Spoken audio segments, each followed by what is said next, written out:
tous les grands cascadeurs que je connais, c'est des gens très, très humbles. Tu vas, dans la vie de tous les jours, tu dis que tu es cascadeur, les gens, ils croient que tu pars le matin, tu prends ta voiture, Ouais. tu fais, des dérapages, en amenant les filles à l'école, tu vois? Les freins et tout, quand il est parti pour son 360, la voiture est pas allée au bon endroit.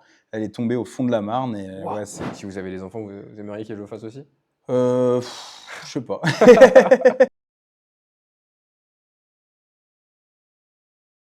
Bonjour à tous et bienvenue dans le podcast Un métier pas comme les autres, le podcast où on parle de métiers méconnus et inédits. Aujourd'hui, j'ai la chance de pouvoir interviewer monsieur Adrien Bourg, fils de Alain Bourg. Vous connaissez peut-être pas son nom, mais vous l'avez peut-être déjà vu. Il a tourné dans des films comme Taxi, Balle perdue ou encore Mission Impossible 6 et 7. Comme d'habitude dans le podcast, on reviendra sur son passé, comment il a fait pour accéder à son métier, comprendre son quotidien. Il y aura une partie anecdote bien sûr et des conseils de sa part. Vous pouvez le voir, on n'est pas en studio, on est bien dehors. Je suis en aérodrome à Ferré, directement sur place. Bon, aujourd'hui, il n'y a pas Francesco, mais j'ai la main magique qui a tenu la caméra, ok? Bonjour. Vous allez bien? Ouais, ça va, merci et vous? Ça va super. Comme d'habitude dans le podcast, on va commencer sur une question phare. Pour vous, en quelques mots, hein, qu'est-ce que c'est qu'être cascadeur professionnel? Être cascadeur professionnel, c'est déjà être courageux, mais pas courageux dans le sens, avoir peur, enfin, faire face à la peur et cetera. C'est courageux dans le travail. Nous, en fait, on fait de la cascade mécanique. Ouais. Ça demande énormément de logistique, de Ouais. travail en amont des tournages et cetera, de la préparation. Il faut pouvoir transporter les véhicules, les amener, les chercher. Enfin, il y a tout un travail vraiment logistique qui fait qu'on travaille, des fois la nuit, des Ah fois, ouais? jour et nuit et cetera. Donc, ouais, faut être, bosseur. Justement, parlant de votre métier, déjà enfant, vous avez un rapport avec les voitures, l'automobile? Oui, en fait, j'ai mon père, moi, qui fait ça depuis 40 ans maintenant, Ouais. qui a travaillé avec Rémi Julienne, Michel Julienne et cetera, qui a pas mal de films à son actif. Donc c'est vrai que depuis petit, je baigne là-dedans, voilà, j'ai toujours baigné un petit peu dans ce milieu, quoi. Durant nos recherches, on a vu que vous avez déjà fait un spectacle à 5 ans, qui est très jeune. Ouais. Est-ce que vous pouvez nous en parler? Oui, alors en fait, c'était à l'émission 40 degrés à l'ombre. En fait, j'ai mon père qui faisait un spectacle, c'était à Cannes. Donc il a demandé à l'émission: «Est-ce que je peux ramener mon fils parce qu'il sait faire de la moto, des Ouais. 2-3 petites acrobaties et cetera». Donc effectivement, j'ai pu faire un spectacle aussi avec lui. Partager ça avec lui, c'était génial, quoi. J'avais une Piwi 50 à l'époque, une Yamaha. C'était une toute petite moto pour enfants et je faisais des petites cabrioles, voilà, c'était rigolo, ouais. Déjà à 5 ans, quoi. Déjà à 5 ans, ouais. Vous avez fait quoi comme étude? J'ai fait des études de marketing, Ok. donc commerce, marketing. J'ai un bac, marketing, j'ai eu un BTS et ensuite une licence et cetera. Après après j'ai voulu partir sur un master, mais j'ai préféré, à ce moment-là, me rediriger vers vraiment le milieu de l'automobile. J'ai D'accord. passé mon BPGEPS sport automobile pour être moniteur, Ok. donc j'ai passé ça à l'Autosport Academy, au Mans et donc en parallèle, voilà, je commençais déjà les tournages, les spectacles et cetera. Quel moment vous vous êtes dit, ok, je veux faire cascadeur professionnel au quotidien? Bah, c'est vraiment quand j'ai intégré, Disneyland, en fait. Ok. Disney, là, je suis vraiment devenu, cascadeur à 100.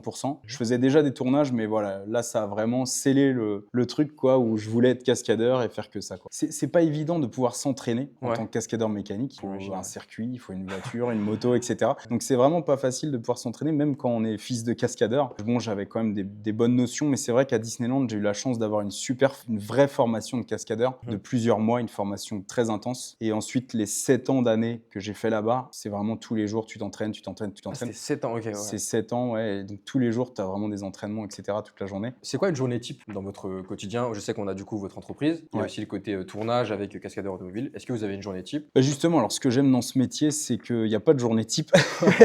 J'imagine. C'est jamais la même chose en fait, c'est-à-dire que bon, moi aujourd'hui, j'ai quand même ma société, donc je suis beaucoup au bureau derrière l'ordinateur. Donc quand je vais en tournage, bah, je peux régler des films, donc j'ai beaucoup le talkie-walkie où, je donne le go pour faire des scènes d'action et cetera. Mhm. Il faut lire des scénarios où, tu fais ce qu'on appelle un découpage, où tu vas Ok. vraiment, voir toutes les scènes de cascade, qui sont écrites et tu dis: «Bah, là, il faut tant de cascadeurs, pour cette scène, il faut tant de voitures, il faut ci, il faut ça». Enfin, il y a pas mal de trucs différents et ensuite, bah, des fois, tu fais aussi les cascades. Ça dépend vraiment, il y a vraiment, il y a pas vraiment de journée Journée type, type, si tu veux et ok. puis il y a aussi tous les à côté, bah, de trouver les voitures, d'aller à l'autre bout de la France pour trouver la voiture, qu'il faut dans le film. Comment on se prépare une cascade? Bah, déjà, il y a différents types de cascades. Ok. Il y a les cascades dangereuses qui peuvent, quand même, impressionner, faire peur, hein. On reste des humains, on a peur avant d'aller faire une Ouais. cascade, tu vois?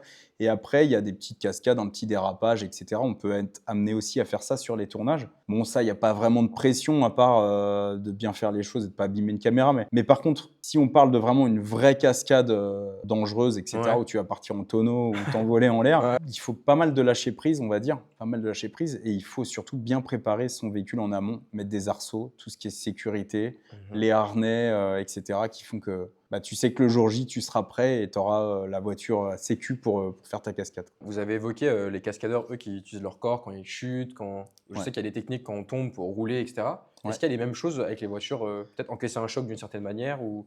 Bah, en voiture, par exemple, à Disney, on avait un coach sportif. On faisait du sport tous les jours à la salle de muscu, et Ok. cetera.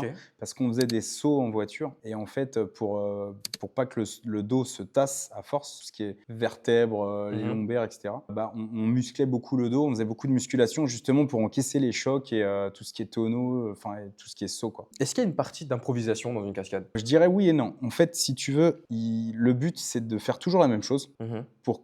Pour mieux régler une cascade, il faut faire toujours le même endroit, même chose, même repère, et cetera. C'est très important pour bien se caler et pouvoir que tout le monde se cale ensemble. C'est un Ok. peu comme une chorégraphie de danse, tu vois? Ouais. Pour que le copain puisse, se caler sur toi, il faut que tu fasses toujours la même chose, quoi, pour pas que le surprendre. Après, il y a aussi une autre partie qui est, on est dans un domaine d'image, il faut aussi que tu aies un petit peu ton âme artistique où Mhm. tu penses que pour la caméra, ça peut être plus sympa si tu mets, le petit coup de volant à ce moment-là ou, Mhm. faut un petit peu sentir la chose si tu veux dans la scène. Des fois, tu vas ralentir de toi-même parce que tu sens que la caméra, elle est à ce moment-là, tu vas passer au bon moment, tu vois? Enfin, faut Mhm. un peu jouer avec ça, donc il y a une petite part d'improvisation quand même. Avant de faire une cascade, est-ce qu'il y a quelque chose que vous regardez en particulier? Moi, j'ai noté par exemple la voiture, si elle est en parfait état, l'état des pneus, la Ouais. température. Bah, en fait, le temps, ouais, c'est important, le temps, si ça glisse ou pas. Ensuite, Mhm. effectivement, l'état des pneus, l'état de la chaussée aussi. Voilà, bien, je sais pas si tu vas faire un tonneau, d'avoir bien fixé ta rampe, ce genre de choses, quoi. Faut vraiment essayer de penser à tous les paramètres. C'est pas évident, mais faut anticiper un maximum de choses pour éviter d'avoir des problèmes derrière, quoi. Est-ce que sur le plateau, il y a des gens qui décident si une cascade est faisable ou pas?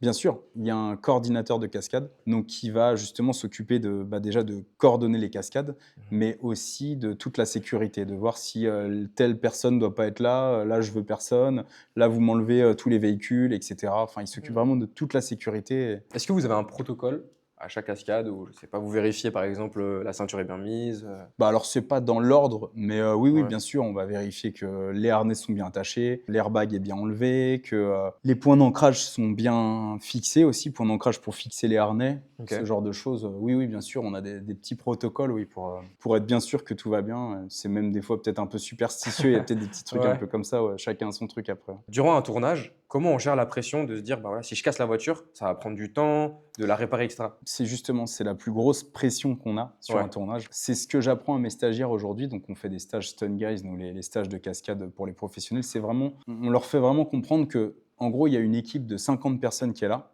Si Ouais. tu casses la voiture, bah, tu tues la journée de 50 Ouais, personnes, là, ouais. en fait. Donc, c'est une énorme responsabilité. Il faut vraiment en prendre conscience. C'est vrai que souvent, les stagiaires, quand ils viennent au début, ils ont une tendance à rigoler, à jouer avec les voitures quand ils les cassent, parce qu'ils les cassent des fois. On leur en donne une autre, etc. Mais on leur fait vraiment comprendre que la vraie réalité du métier, c'est que si tu casses la voiture, tu n'en as pas d'autre. Est-ce qu'il y a un type de cascade que vous réalisez le plus souvent? Principalement, ça va être des 180, des reverse, des choses comme ça, quoi. Des acrobaties plutôt que des vraies cascades de Ok. tonneaux, Ouais. etc., quoi. Ouais. Plus le côté drift, on va Plus dire. le côté drift et précision, ouais. Quand on fait justement une scène un peu très dangereuse ou alors un peu impressionnante, quelle est la part de réalité et quelle est la part un peu de montage, on va dire, de la CGI? Je dirais 50-50, quoi. Enfin, c'est un peu compliqué à dire, ça dépend des Ouais. films. Il y a des films comme Balles perdues où les cascades sont réelles et il y a très très peu de CGI. Ça dépend vraiment des films, quoi. Franchement, je peux pas trop dire. Je dirais 50-50, ouais. On a parlé un petit peu d'équipement. Est-ce que vous pouvez nous dire à peu près l'ensemble de l'équipement que vous utilisez lors d'une cascade? Et bah, généralement, on met un casque, une minerve, une combinaison, Ok. donc qui a les harnais de sécurité. Après, bah, on met des genouillères, des coudières. Généralement, moi, en dessous le harnais, je mets une petite mousse pour quand ça tape fort pour amortir. Est-ce qu'il y a une différence entre les cascades moto et voiture? Oui, bien sûr. Bah, Ouais. c'est pas du tout les mêmes compétences. Mhm. Il y a des gens qui font les deux. Moi, je suis plus spécialiste voiture, mais je fais quand même moto. Après, il y en a qui sont que moto, que voiture. Ça dépend de l'expérience de chacun, hein, tout simplement, quoi. Et c'est pas le même équipement non plus. Enfin, voilà, quoi. Est-ce qu'il y a déjà eu une cascade où vous avez dû vous adapter au dernier moment parce qu'il y a eu un changement? Je sais pas, de base, vous devez faire peut-être un 360 et à la fin, on vous dit que c'est pas possible. Oui, bien sûr. Parfois, il y a des demandes où en fait, c'est pas possible selon le décor. Ils n'ont pas eu le même décor, etc. Ou selon la configuration de l'endroit, en fait, on peut pas faire ça. Il y a aussi des fois, on nous demande de faire des choses. quand tu arrives sur place, la voiture, elle a pas de frein à main ou elle a pas de frein tout court. Enfin, des fois, des Ouais. choses où tu dis: «Bah non, avec cette voiture, on peut pas» ou tu vois? Bien Ouais. sûr, ouais, des fois, ça change. Est-ce qu'il y a une différence entre un tournage français et un tournage américain? Ouais, en fait, généralement, français, c'est un peu plus à la bonne franquette, on va dire. Ouais. Bah, comme je te dis, tu as une voiture pour tout faire et cetera. Tu as beaucoup moins de monde sur un plateau. Les tournages américains, tu as énormément de monde. Tu as vraiment, le gars qui est là pour mettre le scotch, le gars qui est là pour, mettre, la lumière, le gars Ouais. qui est là enfin, il y a beaucoup plus de moyens, quoi, donc beaucoup plus de véhicules, de motos, par exemple, je sais plus, sur Mission Impossible, il y avait, je sais plus 6, 7 voitures de rechange, quoi, tu Ah vois? ouais. Et pareil pour les motos et cetera, donc ouais, il y a plus de moyens, Et ouais. est-ce que du coup, il y a moins de pression, mais quand même de se dire que c'est un film Bah américain? en fait, il y a moins de pression dans le sens où effectivement, tu as des voitures, tu as plein de voitures, mais c'est moins la bonne franquette aussi, tu Ouais, vois? Donc en ouais. fait, quand tu te rates, tu pas, 20 personnes qui font: «Bon, c'est pas grave, on va bidouiller un truc», quoi. Tu as vraiment, 200 personnes qui te regardent, qui hurlent en anglais, tu vois? Tu dis: «Bon». Non, il y a quand même ouais, il y a quand même plus de pression sur les films américains, ouais. Alors moi, ce que j'ai noté, Mission Impossible. Mission Impossible, j'ai fait le 6 à Paris et le 7 à Rome. Donc ouais, c'était assez sympa, ouais, c'était vraiment sympa. Après, j'ai pas fait de grosses cascades dessus, hein. C'est surtout les Américains qui faisaient les grosses cascades. Nous, on était là, si, alors dans les scènes de course-poursuite, je conduisais par exemple les voitures de police qui vont poursuivre Tom Cruise, ce genre de choses, tu vois? Mais les vraies grosses cascades, c'est les Américains qui les ont faites, quoi. J'ai noté aussi Dunkerque. Ouais, Dunkerque, ça, c'était une sacrée expérience aussi. C'était pas de la cascade mécanique, c'était de la cascade physique. OK. Donc, on était vraiment dans le froid, dans la mer, enfin c'était assez intense et en fait, on a appris après le tournage que, en fait, des fois, on attendait vraiment des heures et des heures dans le froid à rien faire et c'était très dur, physiquement Ouais. et en fait, Christopher Nolan faisait exprès de faire ça pour, qu'on ressente à l'image l'ennui et la détresse un petit peu des soldats, quoi. OK. Donc il y avait vraiment 1000 figurants et tout et dont des cascadeurs, enfin nous on était cascadeurs, parce qu'il y avait quand même des scènes où on se faisait éjecter, tirer dessus, avec des câblages et tout. Mmh. Mais ouais, effectivement, pour qu'on ressente cette atmosphère, il nous a laissé pas mal de temps dans l'eau, dans le froid, quoi. Sympa. Comment on passe de petits films, à des gros films américains? Franchement, ça peut aller très, très vite. C'est vraiment une question d'opportunité. C'est un peu rencontrer les bonnes personnes au bon endroit, tu vois? Enfin, moi, j'ai eu la chance de travailler avec Michel Julienne, qui m'a mis sur Mission Impossible 6. Du coup, sur le 6, j'ai rencontré le coordinateur américain qui s'appelle Wade Eastwood, qui, je sais pas, qui a bien aimé ma tête, quoi. Du coup, il m'a rappelé 2 ans après pour faire le 7, quoi. Voilà. Mais non, c'est vraiment ça peut aller très vite, en fait. Tu peux Mmh. commencer, dans le cinéma et 3 jours après te retrouver sur un énorme truc, où après, faut pas se rater, hein, par contre, tu pas le droit à l'erreur, Ouais, quoi, bien sûr, mais il te laisse ta chance. un peu prouver sa chance du coup au bon moment. Ouais, on te laisse très vite ta chance, surtout les films américains, quoi. Comment ça se passe pour, justement avoir de la reconnaissance dans ce genre de film? Surtout en tant que cascadeur parce qu'on ne voit pas, on voit rarement, enfin on va dire que c'est Ouais. généralement, maquillé. Comment on Bah, en fait, tu as les Stunt Awards, c'est un peu comme les Oscars du Ah cascadeur, ouais? on va Je dire, tu vois? connaissais Le César du ouais, cascadeur. C'est les Américains qui ont ça, c'est, les Stunt Awards, c'est tous les ans. C'est une OK, cérémonie qui récompense les meilleures cascades de films et cetera. Moi, j'en ai pas eu, mon père, il en a eu un, OK. pour, The Bourne Identity en 2003. C'est toute l'équipe qui gagne, hein, c'est pas un cascadeur, Ah c'est OK, toute l'équipe qui c'était Ciné Cascade à l'époque, OK. qui avait gagné ce truc-là et c'est aux États-Unis, à Los Angeles, je crois que c'était Arnold Schwarzenegger qui remettait le prix. C'est une Ah énorme ouais. statue qui est magnifique, Ah une ouais? statue de bronze, ouais. C'est un Taurus, c'est vraiment une super belle statue, voilà, c'est comme un César, quoi. Est-ce que vous avez un tournage préféré? Bah, balle perdue. Ouais? Ouais, Pourquoi balle perdue? bah, il y a eu des super, cascades, Ouais. j'ai vu des trucs de malade, c'était impressionnant, enfin, ouais, non, franchement, c'est vraiment le tournage le plus impressionnant que j'ai fait, quoi. Ouais. Si vous, vous dites, impressionnant, j'imagine pas pour nous, on va dire, comment? Bah, ouais, non, ça a été vraiment toutes les cascades sont réelles. Il y a vraiment des voitures qui sont montées à 8 mètres de haut. Enfin, c'est un truc de malade, quoi. Avec Ouais. des canons, je savais même pas que c'était possible, quoi. Un canon qui peut vraiment faire décoller une voiture d'une tonne et demie à 8 mètres de haut, quoi. C'est impressionnant à voir en vrai, quoi. Ouais. Partie un peu anecdote, est-ce qu'aujourd'hui vous avez encore peur de faire des cascades? Des fois, ça arrive, bien sûr. Ouais. Ouais, bien sûr, ouais, des fois, ça arrive, on a peur. Faut pas s'en cacher, quoi. Enfin, Mmh. on est Vous êtes des humain, humains, comme je dis, bien sûr. voilà. Vous avez dit que vous enseignez aussi, vous avez des stagiaires. Ouais. Vous aimez bien ce côté formation, faire apprendre aux Ouais, gens? ouais, c'est génial, c'est une vraie passion en fait. En Mmh. plus, nous on fait ça, c'est très bonne ambiance, on essayait d'être très cool, de Ouais. beaucoup rigoler pour enlever justement toute cette pression de devoir prouver quelque chose, et cetera. Les stagiaires arrivent souvent le lundi matin, un petit peu stressés, au garde à vous. Et on essaye un petit peu de les détendre dans le sens de leur montrer: «Vous inquiétez pas, on n'est pas là pour juger, c'est pas une compétition, le but c'est d'apprendre des choses en se faisant plaisir». Est-ce qu'on peut vivre aujourd'hui uniquement de cascades? C'est compliqué. Ouais. Honnêtement, c'est compliqué, ouais. Ouais. Ça dépend des années. Il y a des bonnes années, des mauvaises années. Ça dépend des années, quoi. C'est pas évident. Honnêtement, OK. c'est pas évident, ouais. Ouais. C'est quoi les qualités qui sont indispensables pour faire votre métier? Tous les grands cascadeurs que je connais, c'est des gens très très humbles. En fait, faut pas se prendre pour un champion du monde. Faut pas vouloir que le caviar. Aussi, ça c'est important, c'est-à-dire qu'être cascadeur, voiture notamment, c'est pas que piloter, être le champion que tout le monde adule. C'est aussi, comme je dis, s'occuper de la voiture en amont, la ramener, aller chercher les pièces, la réparer, etc. Faut beaucoup de qualité à côté. Donc non, faut vraiment être travailleur, quoi. C'est quoi l'idée reçue numéro 1, s'il y en a une, dans votre métier? C'est que les cascadeurs n'ont peur de rien. Ouais. C'est vraiment souvent, voilà, c'est vrai qu'on a tendance, même quand tu vas dans la vie de tous les jours, tu dis que tu es cascadeur, les gens ils croient que tu pars le matin, tu prends ta voiture, tu fais des dérapages en amenant les filles à l'école, tu vois. Enfin, c'est pas ça, quoi. Je veux dire, c'est comme monsieur tout le monde, tu as un permis, tu tiens, tu fais attention. Donc, non, c'est ouais, l'idée reçue numéro 1, c'est celle-là, quoi. C'est casse-cou qui a peur de rien, mais non, c'est pas du tout ça. Comment on gère la frontière justement entre sécurité et le côté performance, vouloir faire plus? En fait, faut pas mettre d'ego Ouais. dans tout ça. Faut surtout pas mettre d'ego. Sur les tournages, tu as souvent ce truc, encore une fois, il y a le cascadeur, tout le monde attend le cascadeur, la super cascade. C'est souvent, t'es cascadeur ou t'es pas cascadeur? Enfin, ce genre de Ouais. phrase, faut surtout mettre cet ego de côté et faire vraiment ce que tu penses toi, ce qui est sécuritaire. Faut pas avoir honte de dire non, non, ça c'est dangereux. Est-ce que vous avez une cascade en tête, pas forcément que vous avez réalisée, que vous avez peut-être vue, qui vous avez fait dire waouh? Christophe Marceau, dans Balles perdues, qui part en voiture. Il y a un canon sous la voiture, il part à, je sais pas, mais là, 4-5 mètres de haut, quoi. La voiture, elle part comme ça, au canon, et elle retombe.